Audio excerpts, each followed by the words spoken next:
मैं ऋषि पत्नी जब नारी थी तो देवराज से चली गई। युगों युगों तक शिला बनी, रघुवीर चरण रज को तरसी।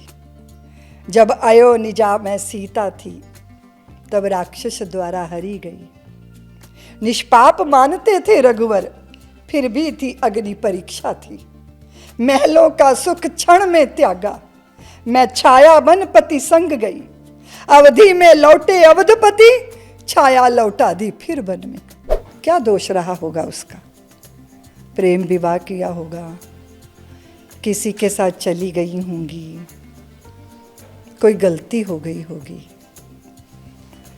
पति शराबी मिला होगा, मां बनने का सौभाग्य नहीं मिला होगा। किसी शकुंतला का दुष्यंत उसको भूलता है तो वो भारत की शकुंतला किसी नारी निकेतन में नहीं होती थी, वो कण्व ऋषि के पास होती थी। छत दे के आसमान जी नहीं छीनना चाहिए। स्त्री को तो आध्यात्मिक होना बहुत जरूरी है क्योंकि उसने सारी छूछी गागरें भरनी है, उसने सारे खाली हृदयों को प्रीत से भरना है। मेरी माँ घर के अंदर भोजन नहीं होता था तो वो सिल बट्टा लेके मसाला पीसती थी।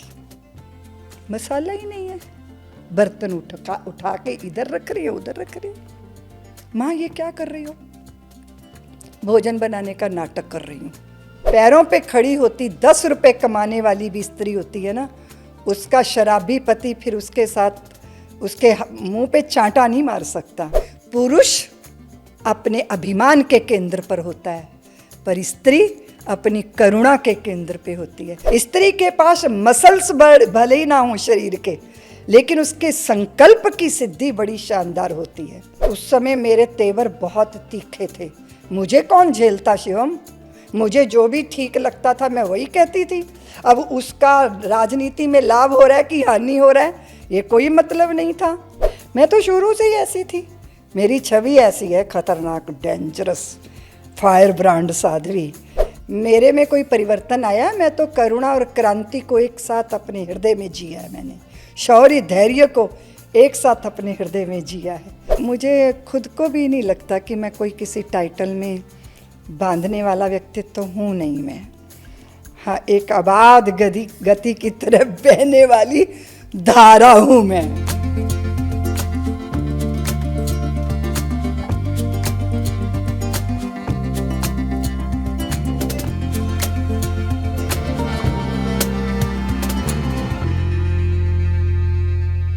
नमस्कार, स्वागत है आपका राष्ट्रीय महिला आयोग के इस पॉडकास्ट नवचेतना में।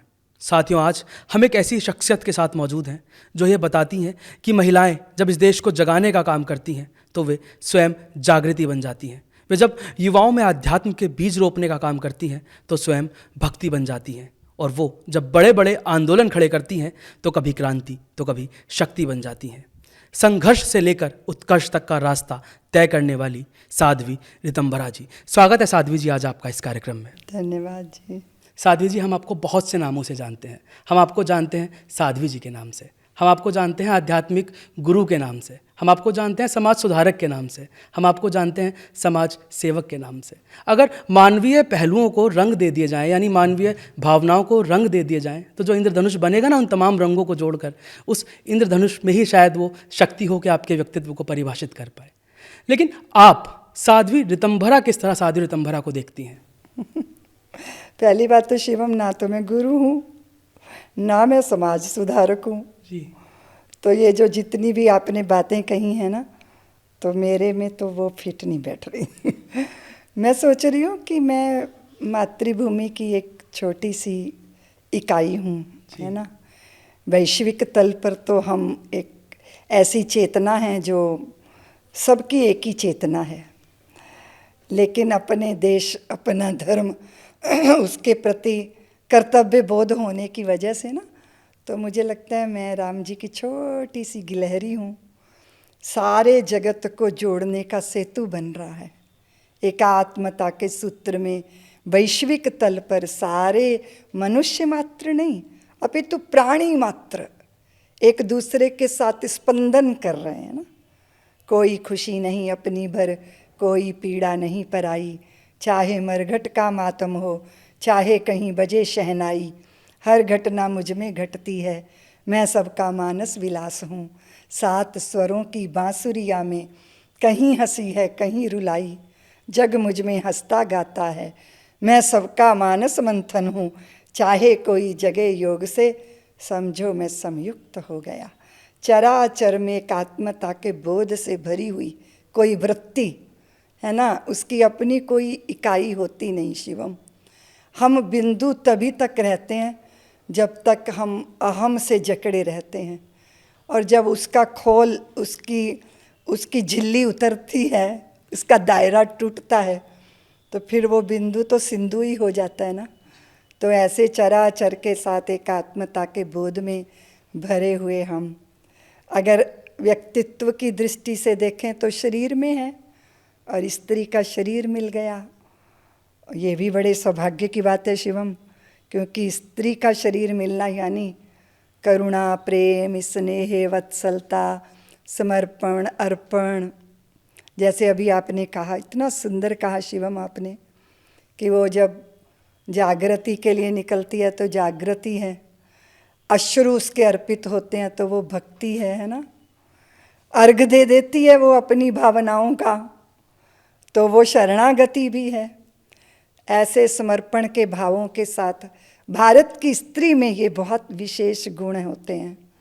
मुझे भी छोटा सा प्रसाद मिल गया, जिसके कारण मैं स्वयं भी सुगंधित रहती हूँ, आह्लादित रहती हूँ, प्रसन्न रहती हूँ, और कुछ अर्पण करने की भावना चित्त में आती है तो वो भी किंचित मात्र कुछ कुछ हो जाता है। मैंने भी कई बार सोचा है शिवम कि मैं क्या हूँ।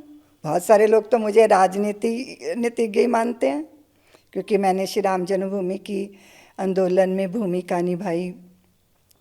भारतीय जनता पार्टी स्वाभाविक रूप से जन्मभूमि के पक्षधर थी, है ना।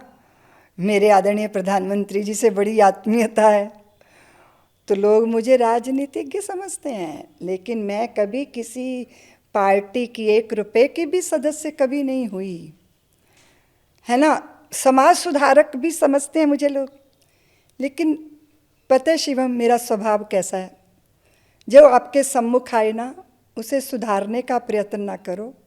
वो जैसा है वैसे उसे स्वीकार लो, उसे प्रेम करो, उसे स्वीकार करो। अपने आप उसका जो व्यर्थ होगा निकल जाएगा, जो श्रेष्ठ होगा उसमें रह जाएगा। तो मुझे खुद को भी नहीं लगता कि मैं कोई किसी टाइटल में बांधने वाला व्यक्तित्व हूँ नहीं मैं। हाँ, एक अबाध गति की तरफ बहने वाली धारा हूँ मैं, और उस धारा में मेरी धारा नहीं है शिवम, वो भारत है, भारतीयता है, और भारत का जो स्वभाव है वो है। इसलिए खाली ऋतंभरा ठीक है, गुरुदेव का दिया नाम। मेरे माँ पिता ने नाम दिया था शिवम, मेरा नाम दिया था निशा। अब निशा उन्होंने क्यों सोचा होगा, शायद बहुत सारी संतानें हो गई होंगी तो सोचा होगा, जो भी निशा का अर्थ लगा होगा। वैसे निशा का अर्थ होता है रजनी, रात्रि। तो जब मैं गुरुदेव की शरण में आई, उन्होंने मुझे ज्ञान ज्योति नाम दे दिया। फिर जब उन्होंने संन्यास दिया तो मुझे ऋतंभरा नाम दे दिया। लेकिन देश ने मुझे दीदी कहा। मेरे बालक मेरे जो पास आए उन्होंने मुझे दीदी माँ कहा। ऐसा ही है, मिला जुला जिसका जैसा भाव होता है। साध्वी जी, अभी जब आपने बात की थी ना सेतु की, तो जब राम सेतु का निर्माण होता है ना, तो उसमें गिलहरी का प्रयास भी बहुत महत्वपूर्ण होता है। और आपका प्रयास तो मैं कहूँगा कि उस राम सेतु में हनुमान प्रयास रहेगा। आप आज हज़ारों लोगों को आध्यात्म से जोड़ रही हैं, मगर आपकी आध्यात्मिक यात्रा कैसे शुरू हुई? मैं बहुत द्वंद्वों में थी जब मेरा बचपन था, उसमें उसके बाद धीरे धीरे जैसे जवानी की दहलीज पे कदम रख रही थी, तो बहुत कुछ ऐसा घटित हो गया जिसने मेरे अंतर को झंझोड़ दिया। एक सवाल पैदा हो गया कि सुखी कौन है। बस इसकी तलाश में मुझे गंगा माँ ने बुला लिया हरिद्वार के तटों पर, और वहाँ पे सप्त सरोवर की जहाँ धाराएं बहती हैं, फिर उस प्रवाह में साधुओं के साथ साथ बहते हुए मैं गुरुदेव के सन्निधि में पहुँच गई। मेरे गुरुदेव का नाम है युग पुरुष स्वामी परमानंद जी महाराज। तो मेरी आध्यात्मिक यात्रा 16 वर्ष से प्रारंभ हो गई थी। जी, और आज जब हम यहाँ आते हैं, मैंने यह वात्सल्य ग्राम का जो एक आपका विचार देखा, तो हम देखते हैं कि कहीं भी बच्चों को अनाथ आश्रम मिल जाता है, लेकिन यहाँ बच्चों को सहारा नहीं मिलता, यहाँ बच्चों को आंचल मिलता है, यहाँ महिलाओं को छत नहीं मिलती, यहाँ महिलाओं को घर मिलता है। ये विचार आपके मन में कैसे आया? मैंने बहुत जगह देखा शिवम कि हम जितना ऊंचा सोचते हैं उतना व्यवहार में नहीं हो पाता। नारी निकेतनों की स्त्रियों की क्या क्या दोष रहा होगा उसका? प्रेम विवाह किया होगा, किसी के साथ चली गई होंगी, कोई गलती हो गई होगी, पति शराबी मिला होगा, माँ बनने का सौभाग्य नहीं मिला होगा। आप तो जानते हो ना, लम्हों ने खता की, सदियों ने सजा पाई। एक स्त्री एक छोटी गलती करती है ना, सारी जिंदगी उसका दंड भोगती है। माँ बाप कहते हैं मर गई हमारे लिए, कुल कलंकनी है, मनहूस है।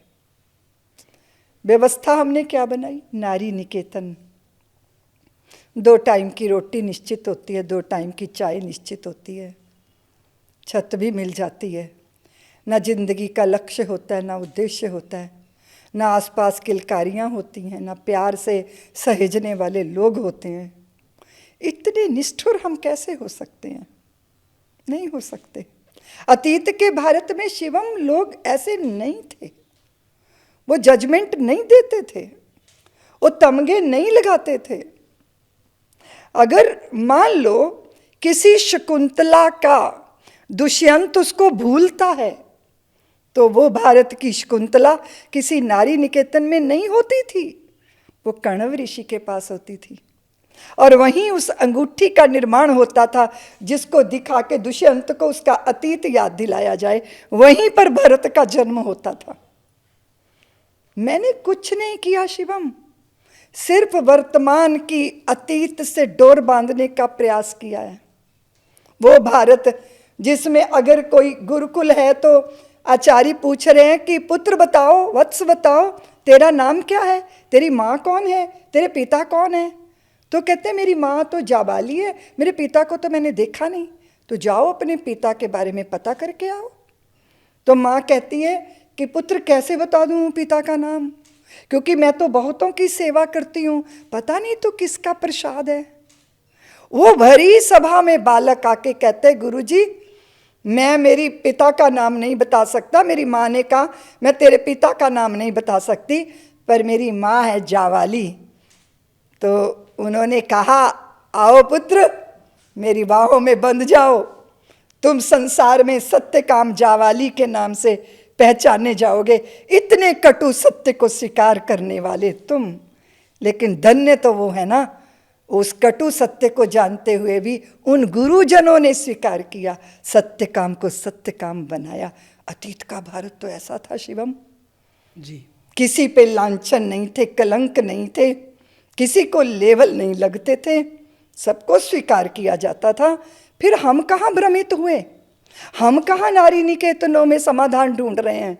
या हमें कहाँ से अनाथ आश्रम में स्वाभिमानी संतानें मिल जाएंगी जो दान के अन्न से बड़ी होती हैं? बस मन में आया कि स्त्री निराश्रित नहीं होती, स्त्री आश्रयदायिनी होती है। अगर ईश्वर को भी धरती पे आना होता है ना शिवम, तो माँ की कोख का आश्रय लेना पड़ता है उनको। राम को कौशल्या चाहिए, कृष्ण को देवकी चाहिए, लालन पालन हो तो यशोदा चाहिए। ईश्वर भी जिनके आश्रित हैं वो निराश्रित कैसे हो सकती है? बस यहीं से ये भाव उमगा और उस भाव ने इस सृष्टि को साकार किया। और फिर एक जो जिसे घर वालों ने निशा नाम दिया, वो लाखों लोगों के जीवन में भोर बनकर आ गई। तो मेरा आपसे ये भी जानना रहेगा कि जब आपने वात्सल्य ग्राम की शुरुआत करी होगी तो बहुत सी समस्याएं आपने देखी होंगी, और एक महिला होने के नाते शायद ये समस्याएं हज़ारों गुना बढ़कर आपके सामने आई होंगी। तो किस तरह आज आप उन दिनों को याद करती है? समस्याएं तो पहले मैंने देख ली थी शिवम, ताड़नाएं देख ली, संघर्ष झेला, भोगा, कष्ट झेले, भोगे। फिर एक समय ऐसा था कि मुझे मेरी दिशा निश्चित करनी थी। मैं मानती हूँ कि नियति निश्चित करती है दिशा, हम तो उसके हाथ के खिलौने हैं।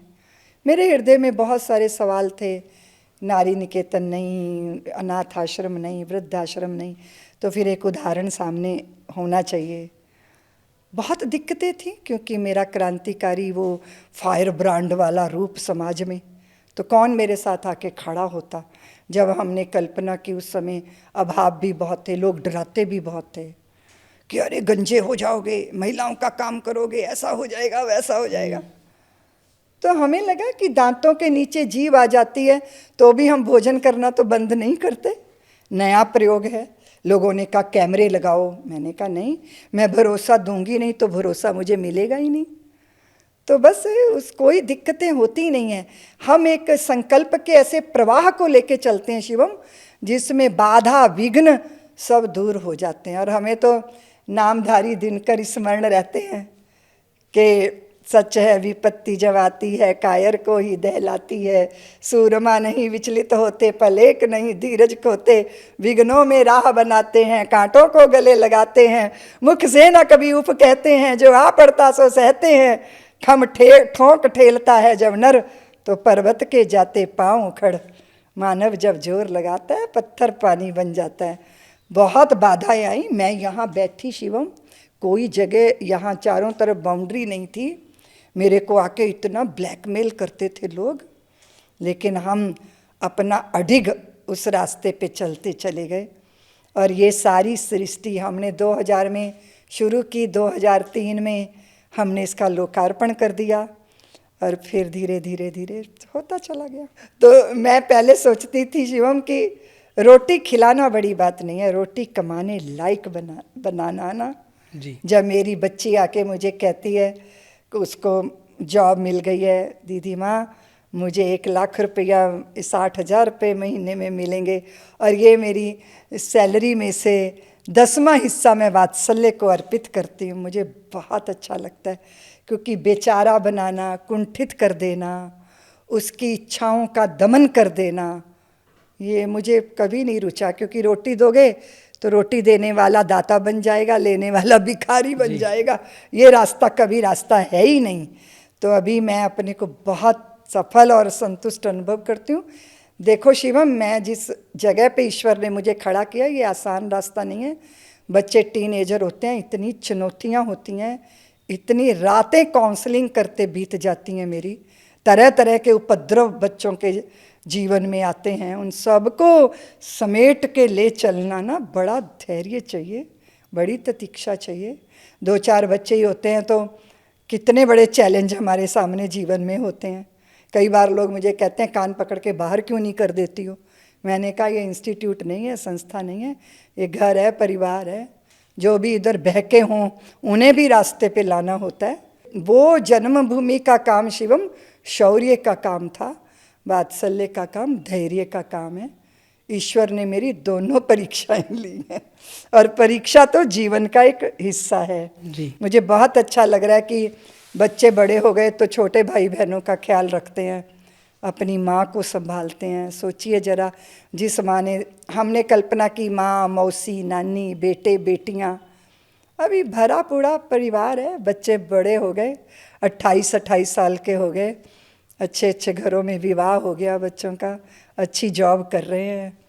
और शिवम, मैंने नहीं सोचा था कि बच्चों मेरा अपने कंधे में थैला टांग के मेरी संस्था का प्रचार करें। मुझे बहुत बुरा लगता है ये कि आप कोई अनाथ बच्चे, अकेले बच्चों को पा जाओ, फिर पाल लो, फिर उनको अपना ही गुलाम बना लो, है ना। छत दे के आसमान जी नहीं छीनना चाहिए।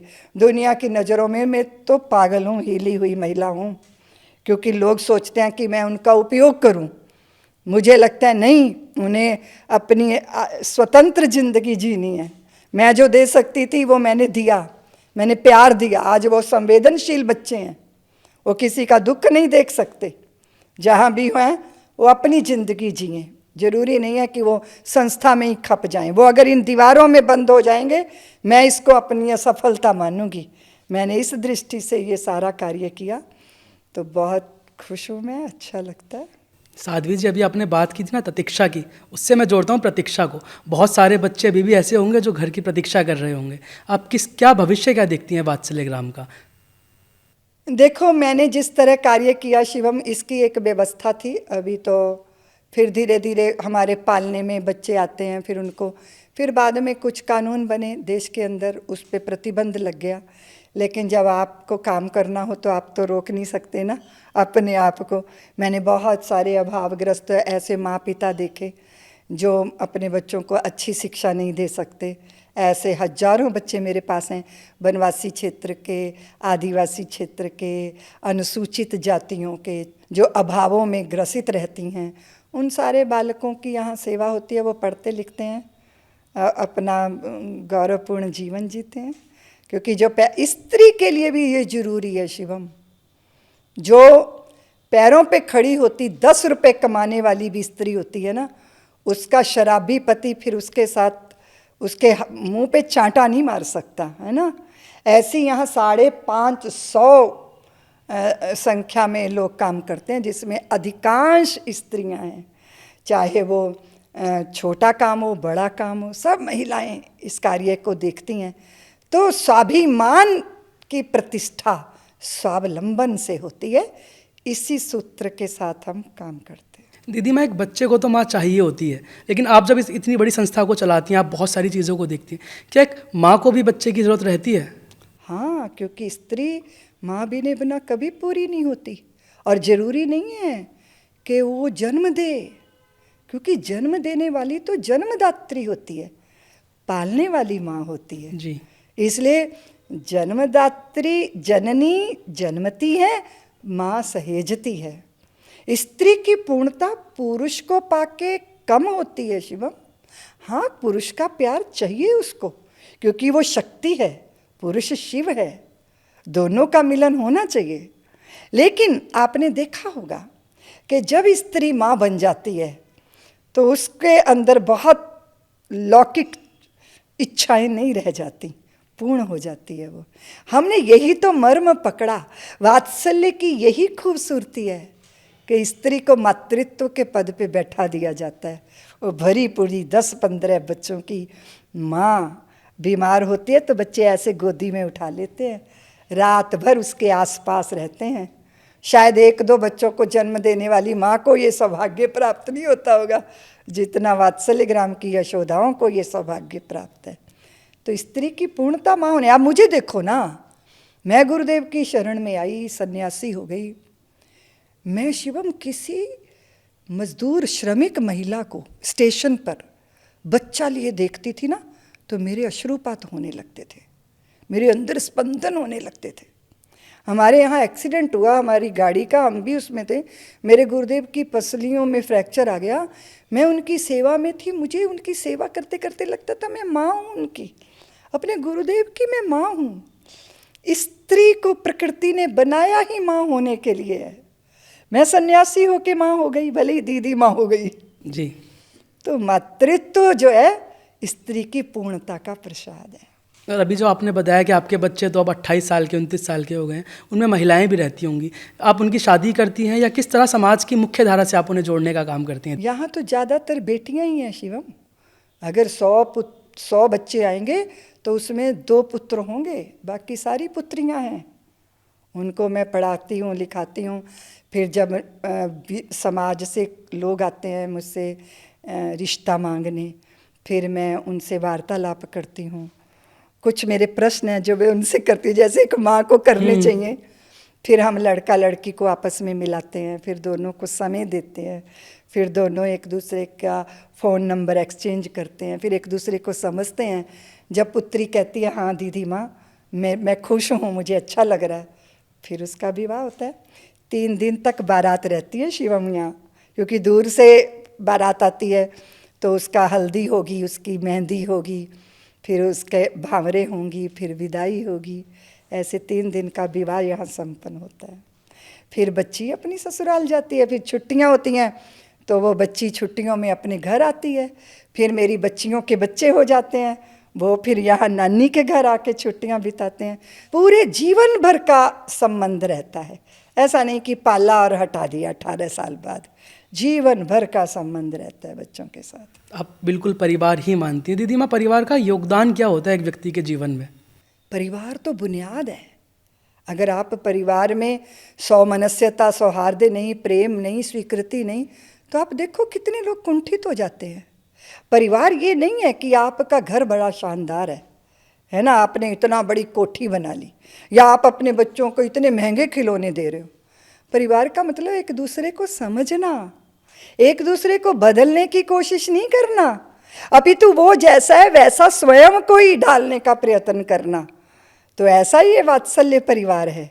और परिवार के बिना व्यक्ति बहुत खोखला होता है। पुरुष अपने अभिमान के केंद्र पर होता है, पर स्त्री अपनी करुणा के केंद्र पे होती है। प्रकृति ने हमें ऐसा बनाया है। अपने स्वभाव को छोड़ दो, कोई सुखी नहीं हो सकता। हरा भरा वही रहेगा जो अपनी जड़ से जुड़ेगा। और जड़ क्या है? स्त्री शरीर। स्त्री शरीर यानी समर्पण। जीवन भर का सुवर्ण देकर भी करता मन दे दूं कुछ और अभी। आपने देखा होगा घर परिवार में 8 वर्ष की बिटिया भी अपने 4 वर्ष के भाई को संभालने का प्रयत्न करती है, क्योंकि मातृत्व प्रकृति ने उसको दिया है। कोख में धारण करने की सामर्थ्य, प्रसव की पीड़ा झेलने की सामर्थ्य। तो स्त्री का स्वरूप ही माँ है। आप अध्यात्म से जुड़ी हुई हैं, एक महिला के जीवन में अध्यात्म की क्या भूमिका रहती है? अध्यात्म की भूमिका स्त्री हो या पुरुष, उसके बिना बात बनने वाली नहीं। शिवम, हमें कितनी दुख है हमें मानसिक। हमने ये दिया, हमें कुछ ना मिला, है ना। आध्यात्मिक व्यक्ति के जीवन में शिकायतें नहीं होती, अहोभाव और धन्यवाद होता है। और वो अहोभाव और धन्यवाद का भाव हमें आनंदित रखता है। स्त्री को तो आध्यात्मिक होना बहुत जरूरी है क्योंकि उसने सारी छूछी गागरें भरनी है, उसने सारे खाली हृदयों को प्रीत से भरना है। इसलिए शिकायतों से भरी स्त्री स्वयं धुआं धुआं हो जाती है, तो वो किसका दीप प्रज्वलित कर सकती है। इसलिए उसको समझना है, उसको अध्यात्म समझना है, उसको भारत के अतीत की नारी को समझना है कि वो कैसी थी, उनका जीवन कैसा था, उनके सामने देवता भी कैसे नतमस्तक हो जाते थे।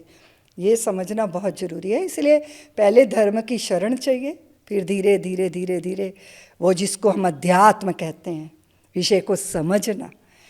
आप देखो शिवम, मैंने तो अपना बचपन बिताया, मेरी माँ घर के अंदर भोजन नहीं होता था तो वो सिलबट्टा लेके मसाला पीसती थी। मसाला ही नहीं है, बर्तन उठा के इधर रख रही है, उधर रख रही है। माँ ये क्या कर रही हो?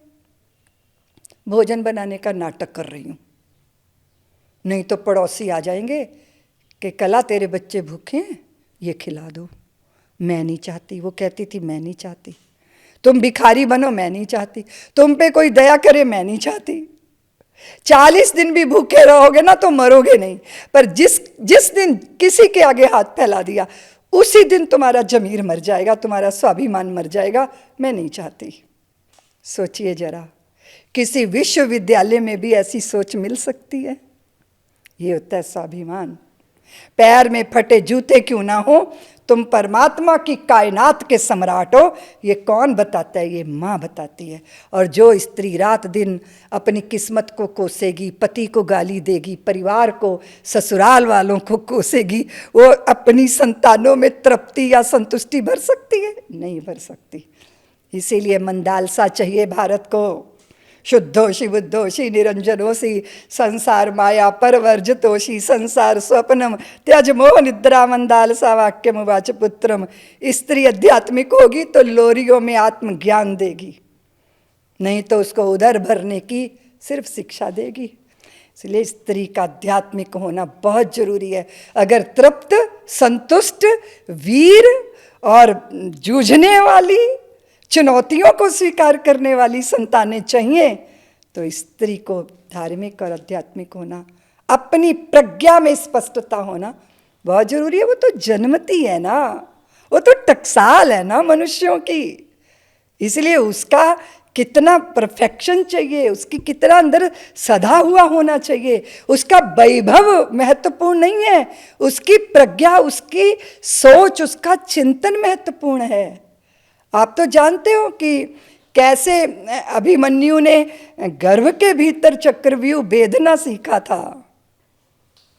तो हम सब जानते हैं स्त्री। आपको पता है, आपको पता होगा शिवम, हिरण्यकश्यप तो दैत्य थे, उनके घर में प्रहलाद पैदा हो गए। किसका प्रताप था? उसकी मां कयाधु का। जी। और कैकसी विशर्वा तो ऋषि थे, उनके घर में, विशर्वा ऋषि के घर में रावण पैदा हो गए। जी। किसका दोष था? एक मां अंधे पुत्र को जन्म देती है, व्यास जी के ही पुत्र थे, वो धृतराष्ट्र बन गए। एक मां पांडु रोग से ग्रसित पुत्र को जन्म देती है, वो पांडु रोग से ग्रसित हो गए क्योंकि वो भय से पीली पड़ गई थी। एक मां ने श्रद्धा से व्यास जी के अंश को कोख में धारण किया, तो वो विदुर जी की मां बन गई, जो इतने प्रज्ञावान थे। पिता एक थे शिवम, मां 3 अलग अलग थीं, और मां की मना स्थिति का संतान पर प्रभाव आ गया। तो कितना जरूरी है स्त्री का सदय होना, स्त्री का विवेकवान होना, स्त्री का तृप्त होना, स्त्री का अपने आप की महिमा समझना। भारत की स्त्री को तो हीन भावना बहुत रही। पीछे कोई ऐसा समय था, हमने इस पे बहुत काम किया, जब फीमेल फिटिसाइड हो रहा था। भाई कोई स्त्री को अपने प्रति हीन भावना है, तभी तो वो अपनी कोख की कन्या की हत्या करेगी, नहीं तो कैसे वो कर सकती है ऐसा? तो पूरे समय ऐसी शिक्षाएं दी गई कि स्त्री तो बुरे कर्मों का फल है। अब वो बिचारी है, वो पराधीन है। वो कहते हैं मैं पहले पिता के अधीन हूँ, फिर पति के अधीन हूँ, फिर पुत्र के अधीन हूँ। पिता के अधीन प्रेम से होना अच्छी बात है, पति के अधीन प्रेम से होना अच्छी बात है, पुत्र के अधीन प्रेम से होना अच्छी बात है, लेकिन विवशता और मजबूरी से अधीनता तो उसके स्वाभिमान को नोचती है। और फिर वो आत्महीन संतान, स्वाभिमान, आत्महीन स्त्री स्वाभिमान संतानों की माता नहीं बन सकती। जी साध्वी जी, और एक चीज़ जो आपने मुझे भी बताई कि आपकी माँ ने तो अन्न से ज़्यादा महत्वपूर्ण मन को दिया। उन्होंने ये बात रखी कि आप स्वावलंबी बने। आप जब अतीत की महिलाओं की बात करती हैं तो मैंने यहाँ पर देखा कि आप चारों युगों का एक ऐसा मंदिर बना रही हैं जहाँ चारों युगों को परिभाषित करा जाएगा। तो चारों युगों में महिलाओं की भूमिका को आप किस तरह से देखती हैं? देखो शिवम, सतयुग की महिला अपनी तरह वो थी। जब त्रेता आया, फिर द्वापर आया, है ना, तो पूरी स्त्रियों ने भारत को बनाया। मैं विचार करती हूँ कि मैं लौट के देखूँ, मैं लौट के देखूँ, मैं लौट के देखूँ, मैं कहाँ थी, मैं कहाँ पहुँच गई हूँ, है ना। इतिहास पलट के मैं देखूँ। मैं ऋषि पत्नी जब नारी थी तो देवराज से चली गई, युगों युगों तक शिला बनी, रघुवीर चरण रज को तरसी। जब अयो निजा मैं सीता थी, तब राक्षस द्वारा हरी गई। निष्पाप मानते थे रघुवर, फिर भी थी अग्नि परीक्षा थी। महलों का सुख क्षण में त्यागा, मैं छाया बन पति संग गई। अवधि में लौटे अवधपति, छाया लौटा दी फिर वन में। मैं याज्ञ सैनी बनकर आई थी, अग्नि ज्वाला से लिया जन्म मैंने। धर्मराज थे पति मेरे, जुए में हार गए मुझको। भीष्म विदुर नीति निपुणक थे, बलि पशु सी अपने देवर हाथ के हाथों जाती, मैं अपनी लाज बचाती थी। मैं भोजराज की गोद गई कुंती बनकर, अपना पुत्र जन्मा मैंने, नदी में बहाया मैंने। वो पास रहता था, अपमान अग्नि में जलता था, लेकिन कभी नहीं बोल सकी कि मेरा पुत्र है ये मेरी विवशताएं थी। तब व्याकुल होकर नारायण बोले, अब अपना रूप बदल दो तुम, अपना रूप बदल दो। तो फिर मैंने अपना रूप बदला।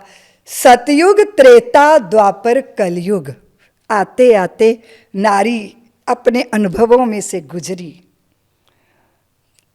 एक देवहूति है, करदम को सौंपी गई, 9 कन्याओं को जन्म दिया, और बाद में प्रतीक्षा किस बात की हो रही थी कि भगवान का प्रादुर्भाव होगा। कपिल भगवान का प्रादुर्भाव उनकी कोख से हुआ। त्रेता की नारी थी शिवम अनसुईया, बहुत उनके अंदर अपने पति के प्रति निष्ठा थी। पति के प्रति निष्ठा होना ये अपनी ये स्त्री की विवशता और मजबूरी नहीं होती, ये अर्पण होता है, समर्पण होता है। आजकल की परिभाषा में कुछ और कहा जाता है जो कि उचित नहीं है, जो कि पतन का कारण है। आप एकनिष्ठ हो पति पत्नी के प्रति, पत्नी पति के प्रति।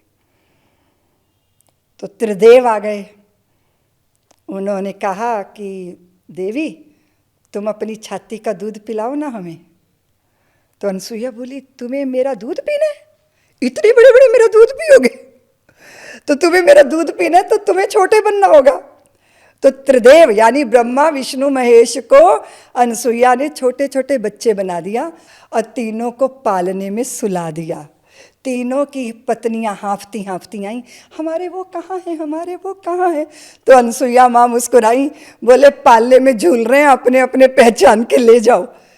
त्रिदेवों को भी नन्हा बना देने वाली सामर्थ्य भारत की नारी में रही है। सावित्री ने यमराज का रास्ता रोक लिया था, सत्यवान के प्राण ले जा नहीं सकते आप। हमने उन सारी कथाओं का एकदम जीवंत चित्रण की कल्पना की है शिवम। मुझे लगा कि भारत की लड़कियों को दिखना चाहिए कि कैसी कैसी देवियां थीं भारत में, सतयुग त्रेता द्वापर और इस कलयुग में मैं अगर आपको पूछूं शिवम की उदय सिंह की माँ का नाम बताओ, शायद ही कोई बता पाए, पर उदय सिंह को बचाने वाली माँ पन्ना धाय है, इसको कोई भूल नहीं सकता। भूल सकता है? नहीं भूल सकता। तो स्त्री के त्याग के हस्ताक्षर अमिट हैं, स्वर्णिम हैं। हमने बस उसको छूने का प्रयत्न किया यहाँ, ताकि आज जो विभ्रम है, आज जो व्याकुलता है, आज जो पश्चिम के तौर तरीकों को अपना के स्वतंत्रता के नाम पर निरंकुशता और उच्छृंखलता है, ये हमारे पतन के सिवा और कोई रास्ता है नहीं। इसलिए अपने आप को पहचाने। इस चारों युग के पीछे हमारी बस ये दृष्टि थी कि चारों युग की नारी का दर्शन करें। आपने बात करी सतयुग त्रेता द्वापर की, आप आज यानी कलयुग में महिलाओं की क्या भूमिका देखती हैं? कलयुग में तो महिलाओं ने उनको जो घर के बंधन थे, जो वो घूंघट में दबी हुई थीं, वो तमाम तरह की उक्तियों के बंधन से मुक्त हुई है। वो बहुत मार्ग खुले हैं उनके लिए। जबकि जब संस्कार ना हो तो वो मार्ग नहीं होते, कभी कभी दलदल भी होती है, वो पता ही नहीं कि क्या करना है। लेकिन आज के युग की नारी तो बहुत, आप देखो कि बड़े बड़े इंस्टीट्यूट की मुखिया हैं वो। और मैं तो समझती हूँ शिक्षा का क्षेत्र, चिकित्सा का क्षेत्र, सृजन का क्षेत्र, इसमें स्त्री का जो योगदान अभी हम देख रहे हैं बड़ा शानदार है। देख के बहुत अच्छा लगता है, क्योंकि जो बीच का युग था ना गुलामी का, उसने हमारे ऊपर बहुत सारे बंधन डाले थे। अभी हमारे देश में बाल विवाह जैसा कोई रोग नहीं था, दुश्मन से बचने के लिए ये सब हुआ। पर कभी कभी ऐसा होता है फोड़े को ही हम शरीर समझ लेते हैं। लेकिन अभी हमारे पास समय आया जिससे हमने अपने रोगों का निदान किया। स्त्री के लिए बहुत, उसके लिए कोई सीमा नहीं है, आकाश उसकी सीमा है। उसके पास बहुत संभावनाएं हैं। स्त्री के पास मसल्स भले ही ना हो शरीर के, लेकिन उसके संकल्प की सिद्धि बड़ी शानदार होती है। तो बहुत बड़ा सृजन, चाहे वो राजनैतिक क्रांति का हो, सामाजिक क्रांति का हो, परिवार के सुख का हो, तो बड़ी संभावनाएं उनको संभव करना चाहिए। और साध्वी जी, जब आप महिलाओं के सशक्तिकरण की बात करती हैं तो आपने बताया कि आप बच्चों का किस तरह से सशक्तिकरण कर रही हैं। जब जो माएँ आपके पास आती हैं, बेसहारा माएँ, उनके सशक्तिकरण के लिए वात्सल्य ग्राम क्या करता है? देखो शिवम, बहुत बालकों को पालना होता है ना, तो उनकी बड़ी भारी जिम्मेदारी होती है। उनका इतना बड़ा श्रम है नन्हे बालक को बड़ा करना, उसको स्कूल भेजना, उसको होमवर्क करवाना, उसकी व्यवस्था करना। उसके बाद भी यहाँ की जो यशोदाएँ हैं वो अलग अलग व्यवस्थाओं में अपना योगदान देती हैं। कोई केयर टेकर बनती है, कोई मार्केट जाके शॉपिंग करके आती है, बच्चों के लिए व्यवस्था करती हैं, बच्चों को लेके आना, बच्चों को लेने जाना, बच्चों की शादी ब्याह की तैयारियां करना। वो अपने आप में ही बड़ी सशक्त हैं और आर्थिक दृष्टि से भी बहुत आत्मनिर्भर हैं। और अब तो उनकी संतानें भी कमाती हैं और आके अपनी माता के को सशक्त करती हैं आर्थिक दृष्टि से। तो इन महिलाओं के लिए बहुत सारे घर के भीतर और संस्था के भीतर बड़े कार्य होते हैं। और जब वो अपने बच्चों से उनकी जिम्मेदारियों से मुक्त हो जाती हैं तो हमारी संस्थाओं में या फिर संस्था से बाहर जाके वो कुछ ना कुछ स्वावलंबन के छोटे मोटे कार्य करना सीखती हैं। पढ़ी लिखी होती हैं तो वो जैसे हमारे यहाँ की एक यशोदा माँ, वो पढ़ी लिखी थी तो यहीं संविद गुरुकुलम की डायरेक्टर बन गई हैं वो। तो एक माँ केयर टेकर हो गई हैं, एक माँ जो है वो वार्डन हो गई हैं।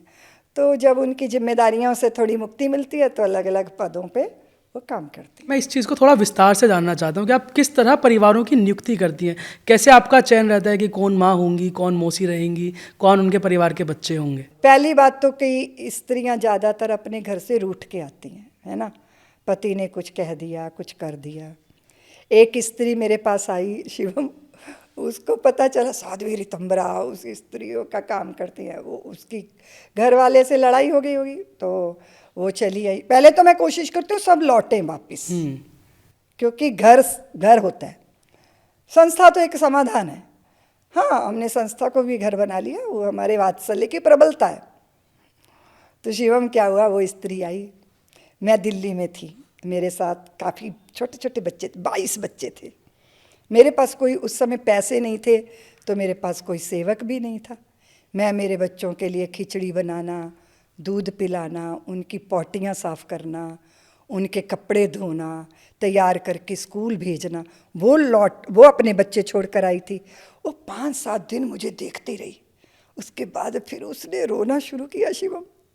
वो मुझे कहती है कि साध्वी जी, आप तो सन्यासी होके दूसरों के जन्मे बच्चे पाल रही हैं, उनके मलमूत्र धो रही हैं, उनको भोजन बना के खिला रही हैं, और मैं कैसी अभागी हूँ, अपनी संतान को अनाथ करके आ गई, अपने पति को अधूरा छोड़ के आ गई, मैं वापस जा रही हूँ। तो मैंने हृदय से लगा के उसको कहा, मैं सफल हो गई, क्योंकि लौट के अपनी जिम्मेदारियों को निभाना, बाहर भटकना मृग मरीचिका है शिवम। जो लोग सोचते हैं ना कर्तव्य छोड़ के हम सुखी हो जाएंगे, बहुत बड़ी गलती में होते हैं। मैं उन बच्चियों महिलाओं का चयन करती हूँ जिनके लिए कोई रास्ता पीछे नहीं रह गया। फिर मेरे साथ रहते रहते मैं उनमें देखती हूँ प्रेम, वत्सलता, समर्पण, और सबसे बड़ी बात है मन को मारना। कभी कभी तो वृंदावन धाम में तो लोग भगवान के लिए आते हैं ना, कि कृष्ण कृष्ण कृष्ण कृष्ण कृष्ण गाना है, रोज बिहारी जी के दर्शन करने जाना है, रोज तीर्थों में घूमना है। पर यहाँ की स्त्री का कर्म ही भजन है। वो यशोदा बनेगी तो उसके लिए पहले हम उसको मौसी बनाते हैं, फिर धीरे धीरे धीरे उसमें यशोदा भाव जागृत होता है, फिर वो माँ हो जाती है जी। ऐसे। और बड़ी संख्या नहीं है इसकी, बहुत कम। फिर उसके बाद तो गवर्नमेंट के ऐसे कानून ही बन गए कि इस तरह हमें पालने लगाने की इजाज़त ही नहीं रही। फिर उसके बाद हमने बहुत सारी ऐसी बच्चियां जो आईं, बड़ी बच्चियां, उनके लिए छात्रावास बन गए, फिर उसकी सेवा में सब लग गए। तो माँ तो एक तो ट्रेनिंग से नहीं हो सकती शिवम। जिस स्त्री में समर्पण की भावना है वो माँ ही होती है, उसके लिए बहुत नहीं सोचना पड़ता। मैं 2-4 दिन में ही समझ जाती हूँ बस। आप चाहे माने या ना माने, लेकिन आप देश की सबसे सशक्त नारियों में आती हैं। आपकी एक आवाज़ पे लाखों की भीड़ इस देश ने इकट्ठा होते हुए देखी है। आपको कभी राजनीति से बुलावा नहीं आया, या आपका मन कभी नहीं हुआ कि राजनीति को ही ज्वाइन कर लिया जाए? शिवम, सब लोग अपने आप को समझते हैं, मैं जानती हूँ कि इतनी तो मैं आलसी हूँ। कैसे वो राजनेताओं की तरह पूरे समय भटकते रहना। और फिर दूसरी बात है, हम राजनीति के लायक नहीं हैं। मैं ये नहीं कहती मेरे लायक राजनीति नहीं है, ऐसा कहना अच्छा नहीं होगा। सब अपने स्वभाव को जानते हैं। मुझे प्यार करना अच्छा लगता है, मुझे सबको समेट लेना अच्छा लगता है, मुझे लोरी सुनाना अच्छा लगता है। तो मुझे जो मेरा स्वभाव था, ईश्वर ने वही मुझे मार्ग दे दिया। मेरे को निमंत्रण था, मेरे को तो इतना कुछ कहा गया कि मुझे लोग कहते थे ये स्क्रू कुछ ढीला हो गया है, क्योंकि इतनी प्रसिद्धि थी शिवम। मैं सैकड़ों पत्रकारों में घिरी रहती थी, रोज अखबारों की सुर्खियां, लेकिन अपने आप के साथ छल हो जाता ना। अगर आप अपने ही साथ छल करोगे, दूसरे के साथ न्याय कैसे करोगे? वहाँ मुझे समझ नहीं आया। और उस समय मेरे तेवर बहुत तीखे थे। मुझे कौन झेलता शिवम? मुझे जो भी ठीक लगता था मैं वही कहती थी। अब उसका राजनीति में लाभ हो रहा है कि हानि हो रहा है, ये कोई मतलब नहीं था। सच चाहे जितना कड़वा हो, धंस जाए तीर सा सीने में, सुनने वाला तिलमिला उठे लथपथ हो जाए पसीने में, किंतु दुर्घटना के भय से कब तक चुपचाप रहेंगे हम, नस नस में उबल रहा लावा कितना संताप सहेंगे हम। लेकिन सबसे बड़ी बात है कि हम कौन है चुनने वाले शिवम? हम कौन है? ईश्वर ने इनके लिए चुना मुझे, इन बच्चों के लिए चुना मुझे। इनके साथ मेरे पूर्व जन्म का कुछ होगा, नहीं तो कितने बालक हैं देश में, है ना? मेरे पालने में जो आए, मेरी बाहों में जो आए, उनको तृप्त करना था। और आप सोचो शिवम, मैं हर साल मुंडन करवाती थी, क्योंकि सन्यासी मुंडन कराता है। मेरे बच्चे बड़े होने लगे, उनको अच्छी नहीं लगती थी मैं मुंडन, गंजा सिर। दीदी माँ आप ऐसी क्यों है? मैंने उनके लिए बाल रखना शुरू किया। उनके लिए मुझे ये परवाह नहीं रही कि लोग कहेंगे साधु सन्यासी होके चुंबन ले रही है बच्चों का, प्यार कर रही है। साधु सन्यासियों को तो प्यार से मुक्त हो जाना चाहिए। साधु सन्यासी को प्रेम से मुक्त नहीं होना चाहिए, हाँ मोह से मुक्त होना चाहिए। मैं मोह मुक्त हूँ। मुझे नहीं लगता कि कोई मुझे आके थैंक यू भी कहे।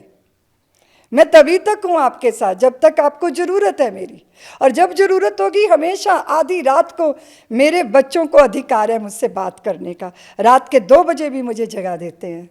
करते हैं वो आपसे बात रात को 2 बजे? हाँ, गड़बड़ियाँ करते हैं, गलतियाँ करते हैं तो हमसे ही कहते हैं, फिर हम मार्गदर्शन करते हैं। बहुत बार चित्त व्याकुल हो जाता है, जॉब पे चले गए हैं, कई बार बॉस जो है तानाशाही करते हैं, तब फ्रस्ट्रेशन आती है, तो हम बातचीत करते हैं, हल्का फुल्का कर देते हैं बातें करके। तो ऐसा ही समझना चाहिए शिवम, हम नहीं चुनते रास्ते, नियति निश्चित करती है। मेरे लिए ये था, मेरे लिए ये है, लेकिन देश मेरे दिल में धड़कता है शिवम। मैं वात्सल्य की कम बातें करती हूँ, क्योंकि जो हृदय में होगा वही होगा। वात्सल्य की बातें नहीं करती, वात्सल्य का कार्य करती हूँ। पर चर्चा में राष्ट्र होता है, चर्चा में भारतीय स्वाभिमान होता है, अपने तीर्थों का उत्कर्ष होता है, संगठित होकर जातीय भेद खत्म हो जाए। मैं व्याकुल होती हूँ, समरसता इस देश में कब आएगी? कब हम किसी को स्त्री पुरुष या जाति के बिना देखेंगे?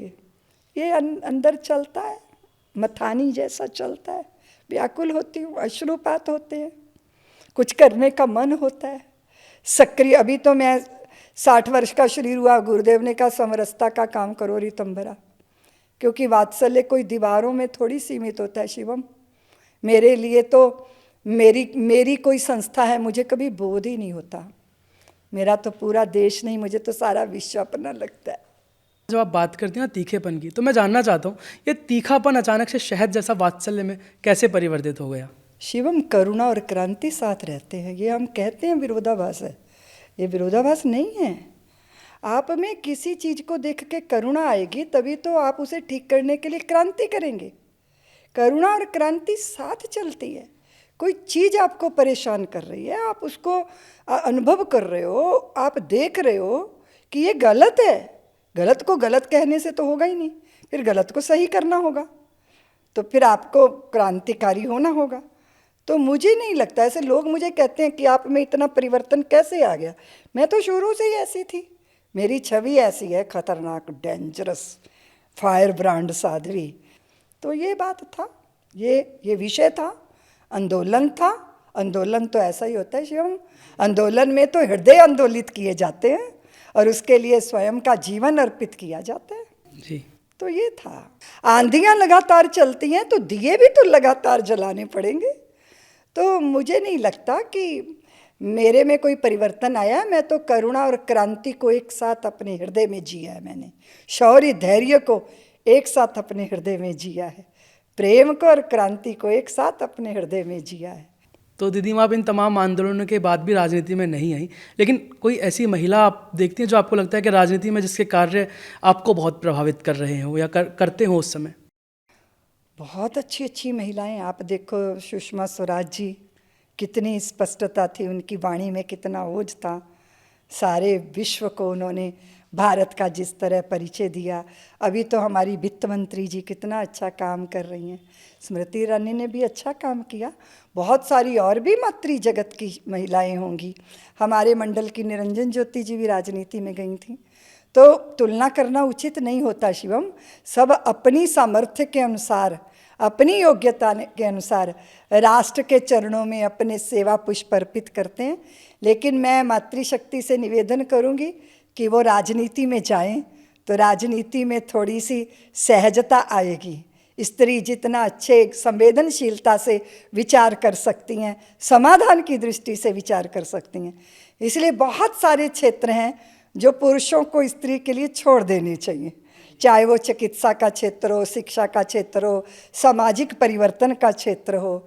और सबसे बड़ी बात है, स्त्री को एक भूमिका निभानी है, अपनी संतान को संस्कार देना है कि वो भेद बुद्धि से ऊपर उठें, वो समरसता की ब्यार बहाएं, किसी को भी आप छोटा बड़ा ना समझें और स्त्री को मात्र शरीर ना समझें। ये माँ ही तो बताएगी, तभी तो बलात्कार की घटनाओं पर अंकुश लगेगा। इसलिए आप राजनीति में हो, समाज में हो या घर में, अभी तो आप देखो शिवम, किसी स्त्री को ये परिचय देने में संकोच होता है कि मैं गृहिणी हूँ, और जबकि वो निर्मात्री है, वो घर का निर्माण करने वाली है। तो हमें ऐसा वातावरण नहीं बनाना चाहिए। आप जहाँ भी हो वहाँ 100% अपना दो, तो आप खिलोगे भी और खिलाओगे भी। दीदी माँ, जब आप राजनीति में महिलाओं की बात करती हैं तो अभी सरकार ने राजनीति में महिलाएं ज़्यादा से ज़्यादा राजनीति में आए, उसके लिए 1/3 आरक्षण का प्रावधान किया है। आप इसे किस तरह से देखती हैं? देखिए, बहुत अच्छी बात है कि इससे शायद प्रोत्साहन मिले, लेकिन अपनी योग्यता और अपने परिश्रम के बल पे किसी चीज़ को प्राप्त करना, उसका गौरव ही कुछ अलग ही होता है। लेकिन अभी कम से कम आरक्षण की बात हुई तो बहुत सारी स्त्रियां जो है, कई बार तो स्त्रियां शिवम, मैंने ऐसी भी नेता देखी हैं ऐसे गांव देहात में, घूंघट में, जिसका पति उसके पीछे राजनीति कर रहा होता है, वो सिर्फ एक मोहरे की तरह उसका उपयोग किया जा रहा होता है। तो सबसे पहले जरूरी है शिक्षा, उसके बाद जरूरी है आत्म अवलोकन, आत्म स्वाभिमान, अपनी शक्ति को पहचानना, फिर बात बनेगी। अब बात बन जाएगी क्योंकि उस दिशा में सब चल चुके हैं। दीदी माँ, आप शब्दों को रचने का काम करती हैं, आप कोई ऐसी कविता हमारे दर्शकों को सुनाना चाहेंगी जो आपने महिलाओं के लिए लिखी हो? ये तो मैंने चाहा था कि घूंघट के पट खोल के मैं भी 2 आँखों से जग को देखूं, किंतु आवरण हटे हैं जितने वो मुझको स्वीकार नहीं है। सदियों से मैं चीख रही हूँ, गौतम ऋषि का शाप गलत था, धोबी का आक्षेप गलत था, मति अंधों की द्युत सभा में धर्म धुरंधर भीष्म पिता का सबका वो वैवश्य गलत था, किंतु बरसाती नाले सी उच्छृंखल अपने राघव लव कुश तजकर स्वर्णमयी लंका को भरती, तुम मेरी प्रतिमान नहीं हो, तुम मेरी प्रतिहारी नहीं हो, कोई और नाम तुम खोजो, तुम भारत की नारी नहीं हो। ये तो मैंने चाहा था कि घूंघट के पट खोल के मैं भी 2 आँखों से जग को देखूं, किंतु आवरण हटे हैं जितने वो मुझको स्वीकार नहीं है। और दीदी माँ, आपके गाने भी हमने बहुत सुने हैं, कोई ऐसा गीत जो आपने महिलाओं के लिए गाया हो? महिलाओं के लिए? जी दीदी माँ। मैंने अभी कहीं से एक गीत सुना था, उसको गुनगुनाती हूँ। माँ ये दुनिया तेरे आंचल से छोटी है, माँ ये दुनिया तेरे आंचल से छोटी है।